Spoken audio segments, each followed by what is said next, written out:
ಅಮೆರಿಕಾದಲ್ಲಿ ಒಂದು ವಿಚಿತ್ರ ಘಟನೆ ನಡೆದಿದೆ. ಬೆಚ್ಚಿ ಬೀಳಿಸುವಂತಹ ಘಟನೆಗೆ ಯುಎಸ್ ಇವತ್ತು ಸಾಕ್ಷಿಯಾಗಿದೆ. ಡೊನಾಲ್ಡ್ ಟ್ರಂಪ್ ಭಾಷಣ ಮಾಡ್ತಾ ಇದ್ದ ಸಂದರ್ಭದಲ್ಲಿ ಗುಂಡಿನ ದಾಳಿ ನಡೆದಿರುವಂತಹದ್ದು. ಅಮೆರಿಕದ ಮಾಜಿ ಅಧ್ಯಕ್ಷ ಡೊನಾಲ್ಡ್ ಟ್ರಂಪ್ ಚುನಾವಣಾ ರ್ಯಾಲಿಯನ್ನ ಉದ್ದೇಶಿಸಿ ವೇದಿಕೆಯ ಮೇಲೆ ಭಾಷಣ ಮಾಡ್ತಾ ಇದ್ದ ಸಂದರ್ಭದಲ್ಲಿ ಅವರ ಮೇಲೆ ಗುಂಡಿನ ದಾಳಿ ನಡೆದಿರುವಂತಹ ಒಂದು ಘಟನೆ ನಡೆದಿದೆ. ಕ್ಷಣಾರ್ಧದಲ್ಲಿ ಅಲರ್ಟ್ ಆದಂತಹ ಸಿಬ್ಬಂದಿ ಆತನನ್ನ ಕೊಂದು ಮುಗಿಸಿದೆ. ಯಾರು ಗುಂಡಿನ ದಾಳಿಯನ್ನ ನಡೆಸಿದ್ರೋ ಅಂತವರನ್ನ ಶಾರ್ಪ್ ಶೂಟರ್ಸ್ ಹೊಡೆದುರುಳಿಸಿದ್ದಾರೆ. ಮಾಜಿ ಅಧ್ಯಕ್ಷ ಡೊನಾಲ್ಡ್ ಟ್ರಂಪ್ ಕಿವಿಗೆ ಈ ಸಂದರ್ಭದಲ್ಲಿ ಗಾಯಗಳಾಗಿದೆ. ಪೆನ್ಸಿಲ್ವೇನಿಯಾದಲ್ಲಿ ಚುನಾವಣಾ ರ್ಯಾಲಿಯ ಸಂದರ್ಭದಲ್ಲಿ ನಡೆದಿರುವಂತಹ ಒಂದು ಬೆಚ್ಚಿ ಬೀಳಿಸುವ ಘಟನೆ ಇದು. ನೋಡಿ, ತಾವು ದೃಶ್ಯಗಳಲ್ಲಿ ಗಮನಿಸ್ತಾ ಇದ್ದೀರಿ ಯಾವ ರೀತಿ ಆತ ಬ್ಯಾಕ್ ಟು ಬ್ಯಾಕ್ ಫೈರ್ ಮಾಡ್ತಾನೆ ಅಂತ. ಈ ರೀತಿಯ ಫೈರಿಂಗ್ ನಲ್ಲಿ ಡೊನಾಲ್ಡ್ ಟ್ರಂಪ್ ಕಿವಿಗೆ ಗಾಯ ಆಗಿದೆ. ಆದರೆ ಅದೃಷ್ಟವಶಾತ್ ಪ್ರಾಣಾಪಾಯದಿಂದ ಡೊನಾಲ್ಡ್ ಟ್ರಂಪ್ ಪಾರಾಗಿದ್ದಾರೆ. ಯಾವುದೇ ರೀತಿಯ ಸಮಸ್ಯೆ ಆಗಿಲ್ಲ. ಆದರೆ ಈ ರೀತಿಯ ಫೈರ್ ಮಾಡ್ತಾ ಇದ್ದಂತೆ ಅಲ್ಲಿ ಭದ್ರತಾ ಸಿಬ್ಬಂದಿ ಅಲರ್ಟ್ ಆಗಿ ಈ ರೀತಿ ಗುಂಡಿನ ದಾಳಿ ನಡೆಸ್ತಾ ಇದ್ದ ಆ ಆಗಂತುಕನನ್ನ ಹೊಡೆದುರುಳಿಸಿದ್ದಾರೆ, ಕೊಂದಿದ್ದಾರೆ. ದಾಳಿಯನ್ನ ಅಮೆರಿಕ ಅಧ್ಯಕ್ಷ ಜೋ ಬೈಡನ್ ಖಂಡಿಸಿದ್ದಾರೆ. ಈ ರೀತಿ ಡೊನಾಲ್ಡ್ ಟ್ರಂಪ್ ಮೇಲೆ ಆಗಿರುವಂತಹ ಈ ದಾಳಿಯನ್ನ ಅವರು ಖಂಡಿಸಿದ್ದಾರೆ. ಸಿಬ್ಬಂದಿಯ ಪ್ರತಿದಾಳಿಗೆ ಆಗುಂತಕ ಬಲಿಯಾಗಿರೋದು. ಗುಂಡಿನ ದಾಳಿ ಮಾಡಿದವನನ್ನ ಸಿಬ್ಬಂದಿ ಹೊಡೆದುರುಳಿಸಿದ್ದಾರೆ. ಅಮೆರಿಕದ ಪೆನ್ಸಿಲ್ವೇನಿಯಾದಲ್ಲಿ ನಡೆದಿರುವಂತಹ ಒಂದು ಘಟನೆ ಇದು. ಚುನಾವಣಾ ರ್ಯಾಲಿ ಇರುತ್ತೆ. ಸ್ಟೇಜ್ ಮೇಲೆ ಬಂದು ಡೊನಾಲ್ಡ್ ಟ್ರಂಪ್ ಮಾತಾಡ್ತಾ ಇದ್ದಂಗೆ ಒಬ್ಬ ಆಗಂತುಕ ಬ್ಯಾಕ್ ಟು ಬ್ಯಾಕ್ ಫೈರ್ ಮಾಡ್ತಾನೆ. ಈ ರೀತಿ ಆಗ್ತಾ ಇದ್ದಂತೆ ಆ ಸಿಬ್ಬಂದಿ ಫುಲ್ ಡೊನಾಲ್ಡ್ ಟ್ರಂಪ್ ಅವರನ್ನ ಕವರ್ ಮಾಡ್ತಾರೆ. ತದನಂತರ ಎದ್ದು ಮತ್ತೆ ಅಲ್ಲಿ ಸೇರಿದಂತ ಅಭಿಮಾನಿಗಳತ್ತ ಅವ್ರು ಕೈ ಬೀಸ್ತಾರೆ.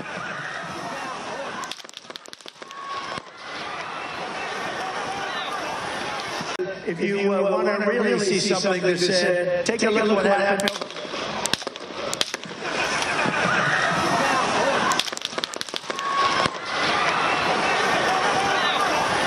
Take a look what happened. ಅಮೆರಿಕಾದಲ್ಲಿ ಒಂದು ವಿಚಿತ್ರ ಘಟನೆ ನಡೆದಿದೆ. ಬೆಚ್ಚಿ ಬೀಳಿಸುವಂತಹ ಘಟನೆಗೆ ಯುಎಸ್ ಇವತ್ತು ಸಾಕ್ಷಿಯಾಗಿದೆ. ಡೊನಾಲ್ಡ್ ಟ್ರಂಪ್ ಭಾಷಣ ಮಾಡ್ತಾ ಇದ್ದ ಸಂದರ್ಭದಲ್ಲಿ ಗುಂಡಿನ ದಾಳಿ ನಡೆದಿರುವಂತಹದ್ದು.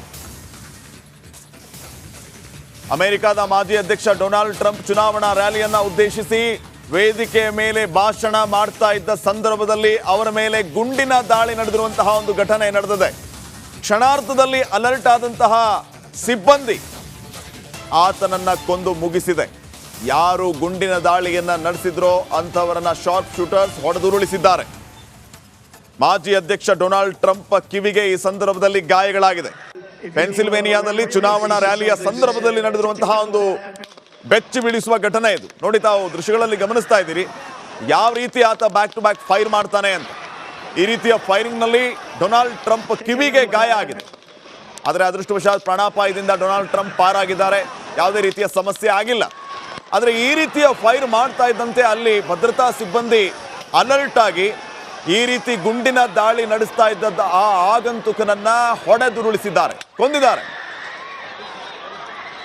ದಾಳಿಯನ್ನ ಅಮೆರಿಕ ಅಧ್ಯಕ್ಷ ಜೋ ಬೈಡನ್ ಖಂಡಿಸಿದ್ದಾರೆ.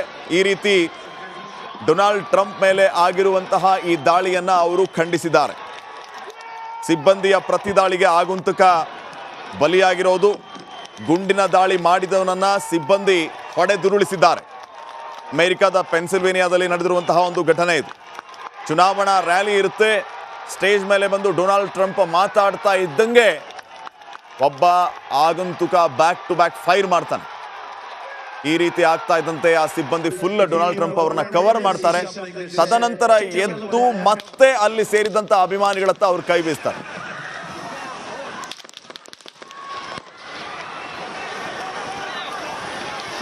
If you want to really see something that's take a look what happened.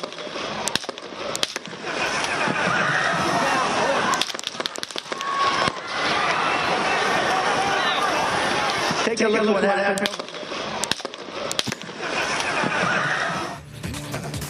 Congress ಸರ್ಕಾರ ರಾಜ್ಯದ ಜನರಿಗೆ ಒಂದೊಂದೇ ಬರೆ ಹಾಕ್ತಾ ಇದೆಯಾ ಅನ್ನುವಂತ ಪ್ರಶ್ನೆ ಮೂಡ್ತಾ ಇದೆ. ದುಬಾರಿ ದುನಿಯಾಕ್ಕೆ ರಾಜ್ಯ ಸರ್ಕಾರ ಸಾಕ್ಷಿ ಆಗ್ತಾ ಇದೆಯಾ? ಹಾಲಿನ ದರ ಹೆಚ್ಚು ಮಾಡಿದ್ರು. ಈಗ ಮತ್ತೆ ಶೀಘ್ರದಲ್ಲಿಯೇ ಬಸ್ ಪ್ರಯಾಣ ದರ ಕೂಡ ಹೆಚ್ಚಳ ಆಗಬಹುದಾ? ಬಸ್ಗಳಲ್ಲಿ ಟಿಕೆಟ್ ದರ ಹೆಚ್ಚಳಕ್ಕೆ ಚಿಂತನೆ ನಡೆದಿದೆ ಅಂತ ಬೆಳಗಾವಿಯಲ್ಲಿ ಶಾಸಕ ರಾಜು ಕಾಗೆ ಅವರು ಹೇಳಿಕೆ ಕೊಟ್ಟಿದ್ದಾರೆ. ಇವರು ವಾಯುವ್ಯ ಕರ್ನಾಟಕ ಸಾರಿಗೆ ನಿಗಮದ ಅಧ್ಯಕ್ಷರು ಕೂಡ ಹೌದು. ಇವರು ಹೇಳ್ತಾ ಇರೋದು ಪ್ರಯಾಣ ದರ ಹೆಚ್ಚಳ ಆಗ್ಬೋದು ಅಂತ.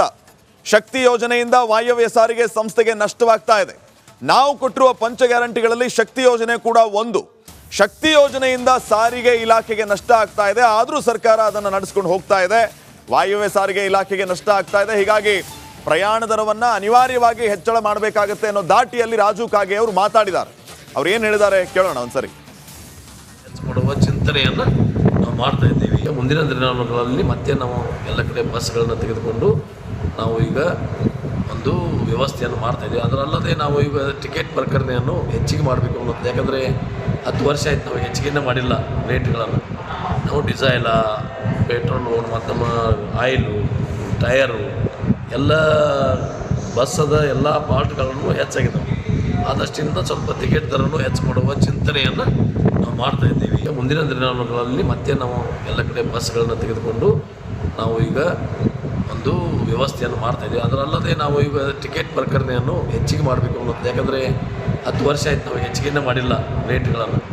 ನಾವು ಡೀಸೆಲ, ಪೆಟ್ರೋಲು ಮತ್ತು ನಮ್ಮ ಆಯಿಲು, ಟಯರು ಎಲ್ಲ ಬಸ್ಸದ ಎಲ್ಲ ಗಳನ್ನು ಸದನದಲ್ಲಿ ಪ್ರಸ್ತಾಪ ಮಾಡಲು ಕೂಡ ಕಾಂಗ್ರೆಸ್ ಹಿಂದೇಟು ಹಾಕಿದ್ದೇಕೆ? ನಿಮ್ಗೆ ಸಂಬಳ ಅದಕ್ಕೆ, ನಿಮಗೆ ವಾಹನ ಅದಕ್ಕೆ, ನಿಮಗೆ ವೆಪನ್ ಅದಕ್ಕೆ, ನೀವು ಅದನ್ನು ಸೆರೆ ಹಿಡಬೇಕಾಗಿತ್ತು.